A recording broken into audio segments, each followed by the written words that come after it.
ఓవైపు ఆట, మరోవైపు మాటల యుద్ధం. ఇండియా ఆసీస్ తలపడితే గిల్లి కజ్జాలు సహజమే అని అభిమానులు ఫిక్స్ అవుతుంటారు. అడ్లైడ్ ఓవల్లో Siraj versus Travis Head scene కూడా బోర్డర్ గవాస్కర్ ట్రోఫీలో హీట్ పుట్టించింది. ఈ వ్యవహారంపై రకరకాలుగా చర్చ జరిగింది. అయితే ఇప్పుడు భారత ఆటగాళ్లపై ఆసీస్ మీడియా అక్కసు వెళ్లగక్కుతుందనే టాక్ నడుస్తోంది. భారత ఆటగాళ్లే టార్గెట్ గా రచ్చ రాజుకుంటుందనే కామెంట్స్ వినిపిస్తున్నాయి. ఇదే సమయంలో మెల్బోర్న్ లో Aussies media versus Bharat media మధ్య జరగాల్సిన టీ20 మ్యాచ్ కూడా రద్దయిపోయింది. అయితే 21న జడేజా ప్రెస్ మీట్ తోనే మరింత హీట్ పెరిగిందనే చర్చ ఉంది. ఇంతకీ ఏం జరిగిందంటే ప్రెస్ మీట్ లో జడేజా హిందీలో ఆన్సర్ ఇచ్చాడు. ఇండియా మీడియా అడిగిన ప్రశ్నలకే సమాధానమిచ్చాడు. ఇంగ్లీష్ లో మాట్లాడలేదు. ఆసీస్ మీడియాకు సమాధానాలు చెప్పలేదనేది ఆరోపణ. దీనిపై ఆసీస్ మీడియా నిరసన కూడా తెలిపింది. అయితే టీం బస్ రెడీగా ఉన్నందునే జడేజా ఆన్సర్ చేయలేదని టీమిండియా మీడియా మేనేజర్ వివరణించారు. అయినా ఆసీస్ మీడియా పట్టించుకోలేదని తెలుస్తోంది. తమ ప్రశ్నలకు జడ్డు స్పందించలేదని ఆసీస్ మీడియా రచ్చ చేసినట్టుగా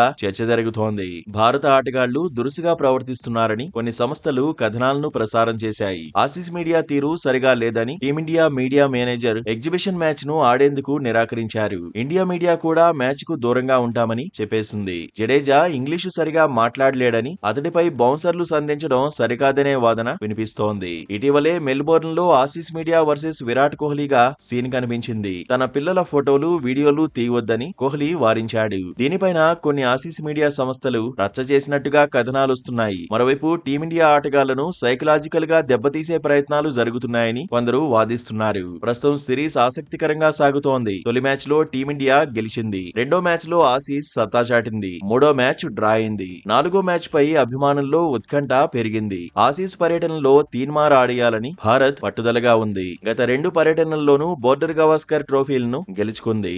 ఈసారి బీజీటీని గెలిస్తేనే వరల్డ్ టెస్ట్ ఛాంపియన్షిప్ ఫైనల్ కు టీమిండియా అర్హత సాధించే అవకాశం ఉంటుంది.